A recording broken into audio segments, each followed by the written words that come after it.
Chris, congratulations. 4 hours, 21 minutes on court. How are you feeling after that nail biter?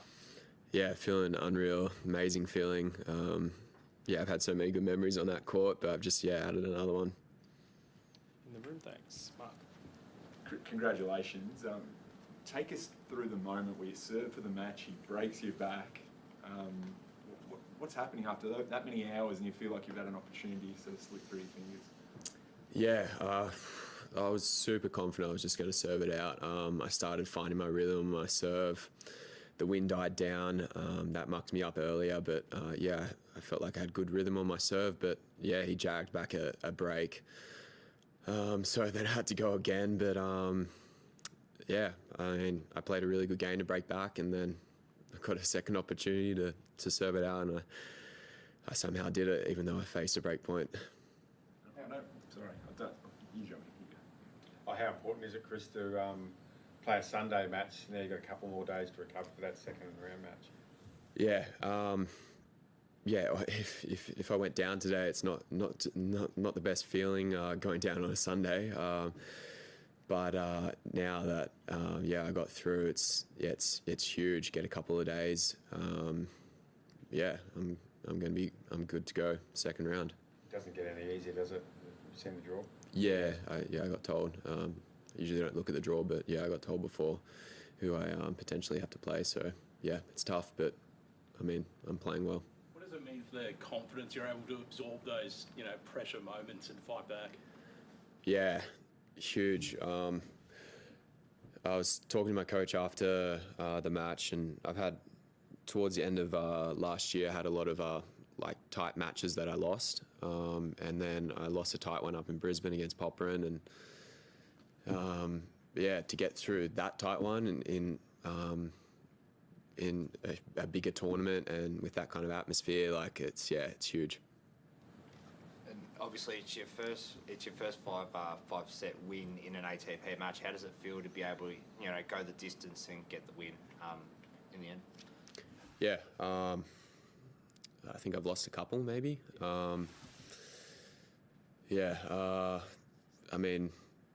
It feels incredible being down 2-1. Fighting back, and I felt great all match. I had a hard pre-season. I felt fit, and I was feeling quite good towards the end of the match physically. Cristian was obviously serving really well and receiving really well in the first set. What did you feel you sort of needed to tweak in the upcoming sets? You obviously went out and took the second. What did you feel you sort of needed? A couple of things happened. I think it was quite windy early on, and he's got such amazing footwork, and I think he played a little bit better in the wind than I did.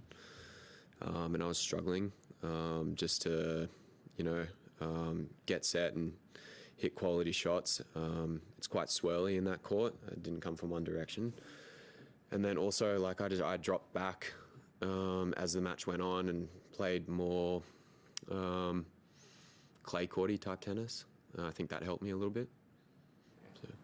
And obviously, did you feel you needed to reinforce those same, that same mindset, that same plan of attack when you dropped the third set going into the fourth? Or it was sort of weird how I dropped the third set. I had all the momentum, and then come out at the start of the third and get broken. It was strange, and then I just couldn't jag anything back. And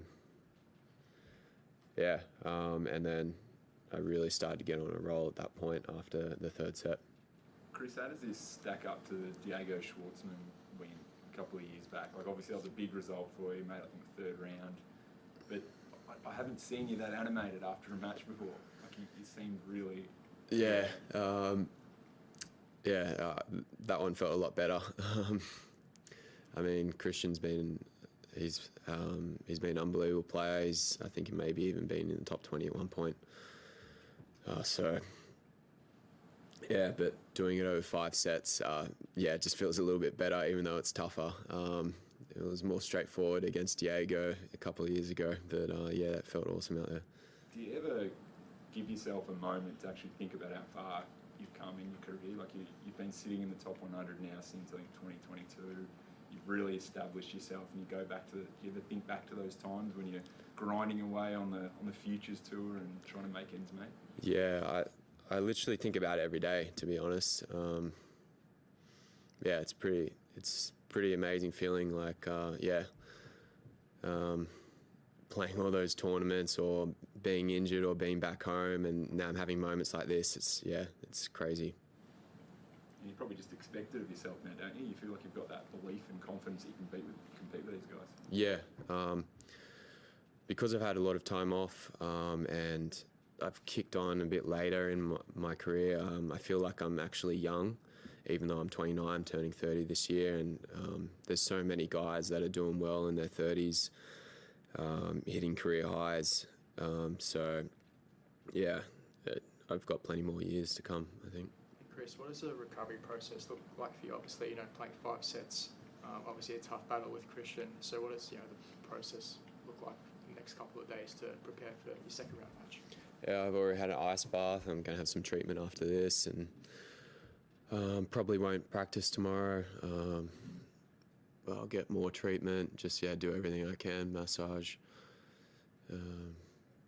Probably hit a little bit on Tuesday. Maybe I play doubles. I don't know. Yeah. Can we get you to comment on both of the potential opponents, obviously Shelton and Bautista Agut, like just individually, what your thoughts are on those two? Yeah, well, Ben's unbelievable. He's playing some scary tennis at times. Just a real live wire type of arm. It's crazy. I haven't seen anything like it. So that would be pretty cool to play him. And Bautista Agut, he's just a veteran. He's been around just plugging away for years. He's super professional, had an amazing career, had some amazing results. I have had a win over him last year in Doha, so if I happen to play him, then I know what to expect. But it's a pretty nasty first round, those guys. What's it like having an energetic show court 3 crowd back out there again, willing you on and getting you over the line? Yeah, it was so crazy when I was warming up. The chants were just going back and forth. The Chilean chant was like crazy. It was pretty catchy, actually. It was just a nuts crowd. Super loud.